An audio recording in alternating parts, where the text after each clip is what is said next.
안녕하세요. 오늘은 정교 분리에 대한 이야기를 좀 해보려고 합니다. 요즘 제가 정치 얘기를 좀 SNS에 올리니까 많은 사람들이 말합니다. 교회는 정치에 대해서 말하지 말아야 된다. 목사는 중립을 지켜야 된다. 목사가 왜 신앙 얘기를 해야지 정치 얘기를 하고 있냐. 안타까운 분들도 계시고 비난하는 분들도 있습니다. 저 또한 교회에서 정치 얘기를 했을 때 그동안 얼굴을 찌푸려 왔고, 교회는 정치 얘기를 하지 말아야 된다는 것에 동감하며 살아왔습니다. 오랜 시간 동안 속아왔습니다. 얼마 전에 분당 우리 교회의 이찬수 목사님도 좌가우가 아닌 하나님만이 사실을 알고 계시니 판단을 유보하고 하나님께 기도하자라고 말씀하신 것을 보면 많은 분들이 정교 분리에 대한 생각을 가지고 있는 것 같습니다. 정교 분리라는 것은 정치와 교회가 분리되어야 된다는 것이 전제되어 있는 말입니다. 맞는 말인 것 같지만 그렇지 않습니다. 그래서 오늘 여러분이 알고 있는 정교 분리에 대한 그 실제적인 내용, 역사적인 내용, 그리고 실체가 무엇인지에 대해서 그 정의를 좀 말씀드리고자 합니다. 교회는 깨어나야 됩니다. 성도들이 깨어나야 됩니다. 그러기 위해서는 이 정교 분리에 대해서 분명히 알아야 될 필요가 있습니다. 정교 분리의 원래 의미를 좀 알려드릴게요. 작은 역사의 한 조각 같지만 이게 엄청난 인류의 역사를 만들어낸 이야기이기도 합니다. 정교 분리는 교회가 국가에 대해서 간섭하지 말라 말하는 것이 아니라 국가가 교회에 대해서 간섭하지 말라는 의미입니다. 역사를 보면 1600년대 초에 영국 국왕 제임스 1세 때 청교도들에게 신앙의 자유를 보장했습니다. 그 이전에 카톨릭과 또 개신교, 그러니까 기독교 안에서의 싸움이 엄청났지 않습니까? 많은 사람들이 죽었습니다. 피에 메리라는 여왕도 나오고요. 근데 제임스 1세가 됐을 때 신앙의 자유를 이 청교도들에게, 기독교인들에게 보장하겠다고 얘기했습니다. 그런데 내용을 다시 들어가 보니 성공회를 따를 것을 요구했고, 또 성공의 예식과 모든 것을 따르기를 강요했기 때문에 영국에 있는 그 청교도들, 기독교인들은 이에 반발하고 메이플라워를 타고 신대륙으로 건너갔습니다. 아메리카 대륙이죠. 이들이 미국이라는 국가를 세울 때 그래서 헌법에 뭐라고 했느냐? 종교의 자유를 명시한 겁니다. 국가 권력이 교회에 간섭할 수 없다. 이것이 지금 여러분들이 알고 있는 정교 분리의 원칙을 선언한 것입니다. 그러니까 실제적인 정교 분리의 뜻이 지금 완전히 거꾸로 되어 있는 것입니다.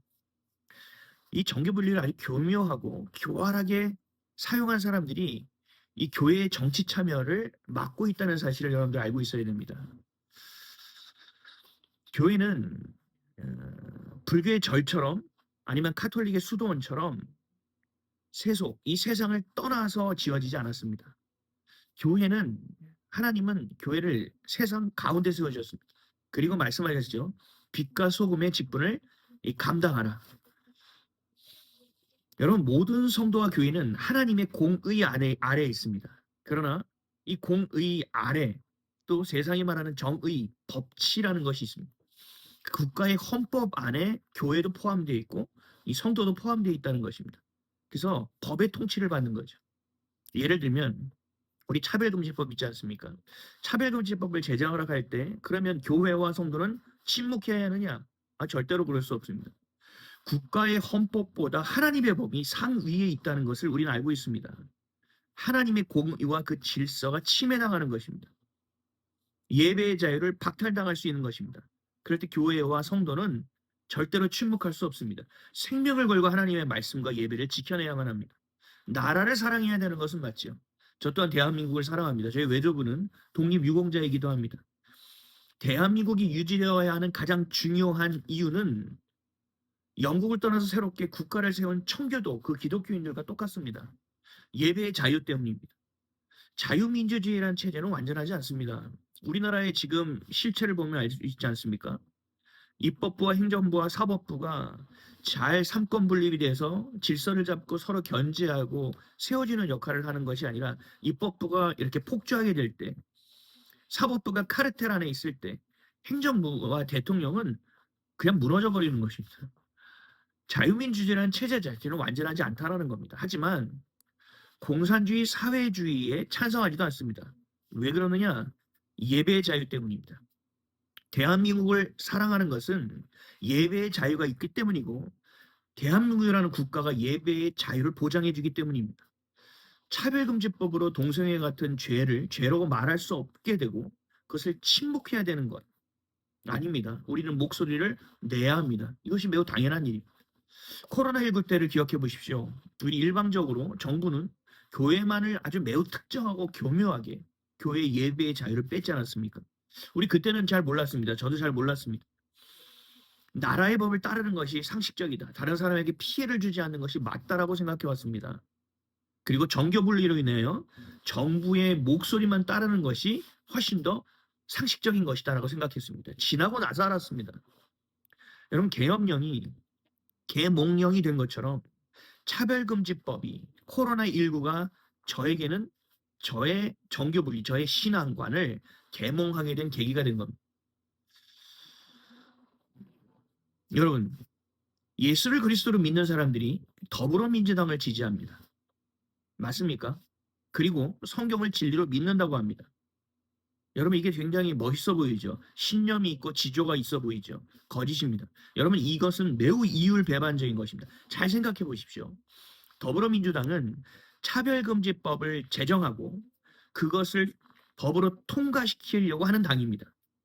이 당이 정권을 잡게 될 때 정부 부처의 동성애자들을 소수자라는 이름으로 30%를 필수적으로 고용하고 역차별할 것을 공공연하게 말하고 있습니다. 진리인 성경 말씀과 완전히 반대되는 법안이고 성도와 교회의 예배의 자유를 빼앗는 당론을 가지고 있는 당을 어떻게 그 기독교인이 성경을 진리로 믿고 있는 사람이 지지할 수 있습니까? 여러분, 내가 가진 신념과 사상 중요하죠. 내가 가진 생각과 논리가 중요하죠. 그래서 지금까지 여태껏 살아올 수 있었지 않습니까? 그러나 하나님의 말씀보다 앞서는 것이 있어서는 안 될 것입니다. 하나님의 말씀보다 앞서서는 안 됩니다. 하나님 말씀하셨죠.